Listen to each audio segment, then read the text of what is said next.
ایک آدمی اٹھتا ہے، وہ آدمی کوئی آرڈنری آدمی نہیں ہے، یہ ذہن میں رکھیے. وہ آدمی وہ ہے جس نے یہ آئین پاکستان ہے.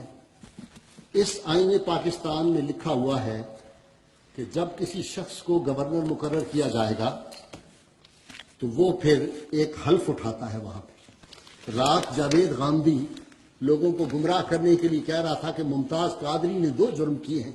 ایک اس نے حلف اٹھایا تھا، اس نے حلف کی پاسداری نہیں کی. ان جاہلوں کو کون سمجھائے کانسٹیبل کون سے حلف اٹھاتا ہے؟ اور اس کے بعد اس نے تنخواہ لیتا تھا، وہ اس کی حفاظت کرنے کی، اس نے اس کی حفاظت نہیں کی. لہذا اس نے کہا جی اس نے بہت بڑا جرم کیا. وہ معصوم عن الخطا تھے بیچارے، جن کا جنازہ بھی کسی کو اچھے کوئی عالم دین نہیں پڑھانے کے لیے تیار ہوا. وہ معصوم تھے ان کی نظر میں. یہ گورنر کا حلف ہے، آئین پاکستان میں لکھا ہوا. کہتا ہے کہ میں اس بات کا عہد کرتا ہوں. کیا کس بات کا عہد کرتا ہوں میں؟ That I will strive to preserve. میں اس کی صرف ایک شک پڑھ رہا ہوں، لمبا حلف ہے. Islamic ideology which is the basis for the creation of the Pakistan. اسلامی نظریہ حیات جو بنیاد ہے پاکستان کی، میں اس کی حفاظت کی قسم کھاتا ہوں. میں اپنی پوری توانائیاں صرف کروں گا اس کی حفاظت کے لیے. یہ حلف اٹھا کے اس کے بعد وہ شخص کہتا ہے میں اس ملک کے قانون کو نہیں مانتا، یہ کالا قانون ہے. جھوٹ بولتے ہیں یہ لوگ، شرم نہیں آتی. ٹیلی ویژن پہ بیٹھ کے سابق وزیر قانون رات کو، کل رات کی بات ہے یہ، آج رات گزری اس سے پہلی رات، اقبال حیدر کہہ رہا ہے کہ اس نے کبھی نہیں کہا کہ کالا قانون ہے. پوری پاکستانی قوم کی آنکھوں میں مرچیں ڈال رہے ہیں. اتنا بڑا جھوٹ سن انہوں نے کہا ہی نہیں کالا قانون. اس نے کالا قانون کہا، انہوں نے کہا نہیں عدالت کا فیصلہ تھا. میں عدالت کو بھی نہیں مانتا، یہ کیس بھی جھوٹا ہے. نہ اس نے تفتیش کی نہ کچھ کیا. ہم ایسے ہی آپس میں مختلف مسلمانوں کو مسالک لڑتے رہے کہ انبیاء کو علم غیب ہوتا ہے کہ نہیں ہوتا. بھائی یہاں تو گورنر کو علم غیب تھا، کوئی گھبرانے کی بات ہی نہیں. انہوں نے کہہ دیا کہ جی کیس بھی جھوٹا ہے. اور اس کے بعد یہ معصومانہ فعل نہیں تھا کہ ایک دم گورنر صاحب اٹھے اور ان کو کوئی اندر ان کے مرزا غلام محمد قادیانی تھا نا، تو وہ کہتا تھا مجھے الہام ہوا، مجھے فلاں. یہاں خواتین تو نہیں موجود ہیں؟ اچھا چلیے میں احتیاط کرتا ہوں. تو وہ علماء اس پہ بڑی تبصرہ کرتے تھے. مولانا منظور چنیوٹی کے ایک ساتھی بیٹھے تو وہ کہتے تھے الہام نہیں، یہ کچھ اور معاملہ ہوتا ہے مرزا صاحب کے ساتھ.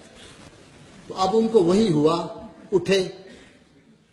ڈاکٹر معید ایک مشہور اینکر آپ روز ٹی وی پہ دیکھتے ہیں جو بھی اس کا بہت پروپیگیٹ کر رہا ہے، وہ کہتا ہے مجھے گورنر صاحب نے فون کیا، ٹیلی ویژن پہ بتا رہا ہے، نسیم زارا کو فون کیا، فلاں فلاں کو، کچھ اور نام بھی اس نے لیے جو مجھے اس وقت یاد نہیں. ان سب کو فون کر کے انہوں نے کہا میں ایک بڑے مشن پہ جا رہا ہوں، ایک مقدس مشن پہ جا رہا ہوں، آپ لوگوں نے میرا ساتھ دینا ہے. یہ اس ملک میں لڑائی کرنی ہے ہم نے مولویوں سے. مولویوں سے تم کیا لڑو گے؟ مولویوں کی بڑی ضرورت پڑتی ہے. مولوی سے لڑائی کرو گے تو نکاح بھی فارغ ہو جائے گا، جنازے کے لیے بھی نہیں ملے گا، کان میں آواز دینے والا بھی نہیں ملے گا. خود تو تمہیں سورہ اخلاص بھی نہیں نہ آتی. آپ کو میں پھر دعوے سے یہ کہہ رہا ہوں، بات غور کریں. یہ جتنے سو کالڈ انٹلیکچوئل آتے ہیں، میں نے کہا کبھی ہمارے علماء اللہ ان کو سمجھ دے دے، صرف یہ کہہ دیں کہ حضور آپ اتنا بڑا اسلام کے جو انتہائی نازک مرحلہ ہے اس پہ آپ ڈسکشن فرما رہے ہیں، ذرا مہربانی کر کے نماز ہی سنا دیں. چلیے نماز چھوڑ دیجئے، ہمیں سورہ فاتح سنا دیں، چلیں سورہ اخلاص ہی سنا دیں، چلو انا آتے نا کل کوثر ہی سنا دیں. صلی اللہ علیہ وسلم نہیں صحیح کہہ سکتے. آپ نے دیکھا ہوگا صلی اللہ علیہ وسلم کا کون کر سکتا ہے جی ان کی مخالفت، جی ان کی توہین کون کر سکتا ہے؟